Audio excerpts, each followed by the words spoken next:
Vaheguru, Vaheguru, Vaheguru, Vaheguru, Vaheguru, Vaheguru,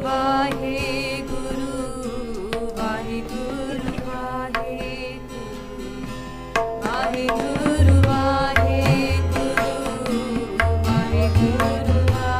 Vaheguru Ji Ka Khalsa, Vaheguru Ji Ki Fateh. Now when we ask ourselves this question, what's the point of life? It's similar to saying, why was I made and what is happiness?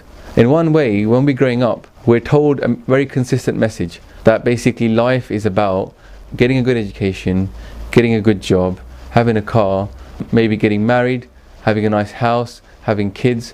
And that message is drummed into us so much that when we get older, we have these things and somewhere inside us we feel, I'm not really happy.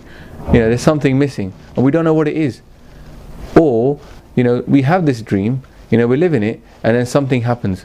Somebody could pass away, we could lose our job, or it could be that we don't have these things. We've been running after them our whole life, but we haven't somehow managed to attain them.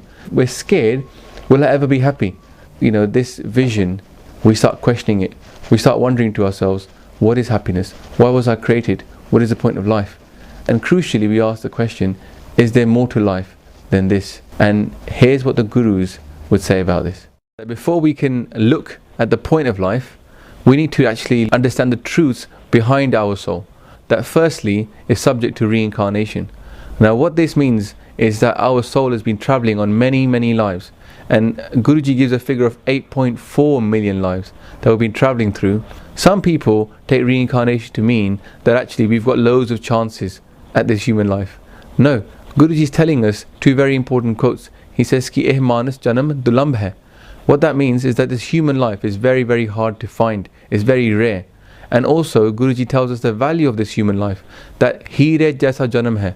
That this human life is like a diamond, like a beautiful, priceless treasure.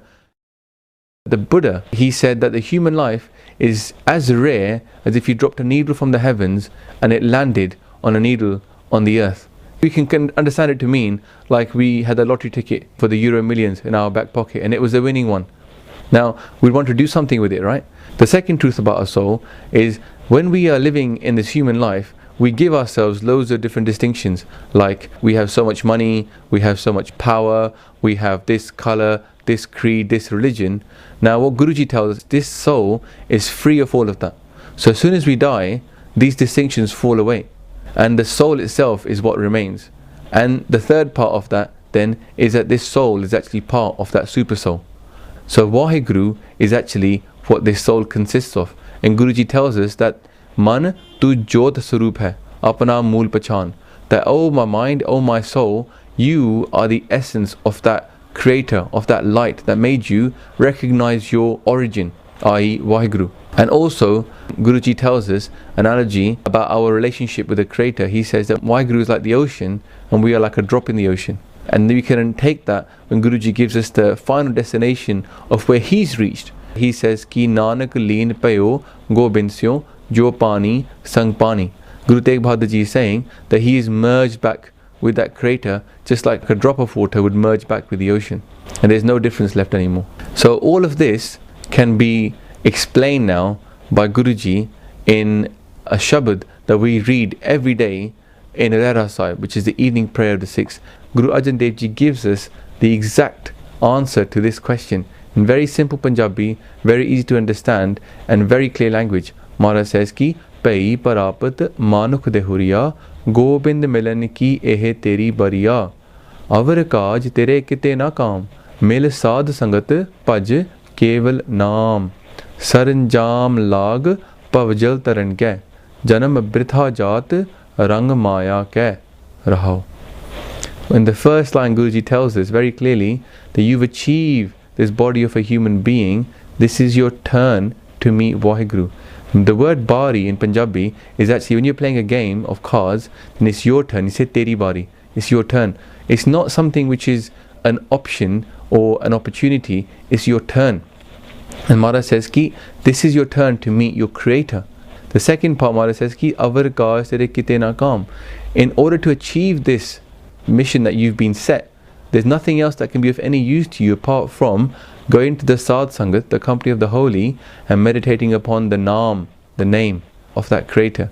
Now, when we say, okay, Naam, we'll talk about this in a second, but Guruji tells us that put all your efforts into achieving this Naam. Otherwise, this human life will be wasted. So now we understand that Naam is being given as the purpose of our life. Now, Naam can be many things, but the easiest way to understand it is a connection to our creator. And when we said earlier that we are like a drop in the ocean, actually Guru's conception of Waheguru is that Waheguru is everywhere, all around us. And we are inside Waheguru. And right now, we have around us a kind of a bubble which we've created, which is saying that I'm not part of Waheguru. And actually Guru is telling us that we can, through Naam, have an experience which starts to break down this bubble. And the bubble could be called Haumai. And Haumai comes from the word Ha, which is I, and Ma, which is I. Haumai, I. Now this bubble says I, it's our ego. And Guruji tells us that we are separating ourselves from our creator by having this bubble around us of ego. And here at the top of our head, Maharaj tells, is an energy center. It's like a gate into our body where we can experience Waheguru and bring that into our body, i.e. experience Naam. And actually, there's another shabad in Gurbani, Maharaj says ki eko naam hukam hai, nanak satgur diya bujhaye jiyo. What that means is that Naam is actually a hukam. It's not again an option, it's actually the way the system is set up. That we are designed to merge back into our creator. That's the purpose of our life. And that Naam is the hukam. Our Guru explains this to us. And then actually when we read Japji Sahib every morning, Guruji says, Nanak hukme je bujay ta Haumai kahe na koi. Nanak says, when you understand the hukam, then your Haumai will stop to speak. And this is what we talked about earlier. Your ego, your sense of separateness from your divine, your sense of individuality away from the supreme, which is everywhere and inside you, will cease when we start to understand what is Naam and our purpose in life. Now when we listen to our Guru about this truth that Naam is the way, one thing that we can take from this is actually Dhan Guru Granth Sahib Ji, the 11th Guru of the Sikhs. It's actually written by 36 people in total, and only 6 of those are the Guru. And the 30 other people in there are either from a Hindu background or a Muslim background, or actually Sikhs from Guru's own court. They all confirm the same truth, that Naam is the way. And actually what we say in Sikhi to describe this path, that this is Santaka Marg, the road of the saints, or we say Sacha Marg, the true way. So this path is confirmed by lots of people, but what is our Guru to us? What we can understand now is that because we have the goal, which is Naam, to connect to our divine, we can see that our Guru is Satguru. Satguru being, he's a Guru of truth. He's teaching us truth. Now, when we look at Satguru, we can see that he's doing 3 things. He's showing us the way, i.e. he's describing to us what we need to do to get there, but also he gives us the tools, i.e. Gurbani and Kirtan and all the Nitnem and the Sangat. He gives us the tools to achieve that.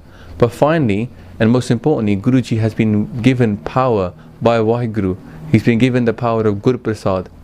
And in Sukhmani Sahib, there's a beautiful line where Guruji says ki Satgur Sikh ko naam tan de, Gur ka Sikh vadpagi hai. That the Guru gives a Sikh this wealth of the Naam, and the Guru Sikh is very lucky indeed. So we can understand that in order to achieve this life's aim, in Sikhi we say we go through our Guru and we achieve this connection to our divine. Where I've made mistakes, please forgive me. I'm an imperfect being. I'm just trying to point out my Guru's truth. If it resonates with you, then Guru Granth Sahib Ji is full of many, many million times more beautiful things than just my words. Guru's words are in there. So I would just recommend reading Dhan Guru Granth Sahib Ji. Waheguru Ji Ka Khalsa, Waheguru Ji Ki Fateh.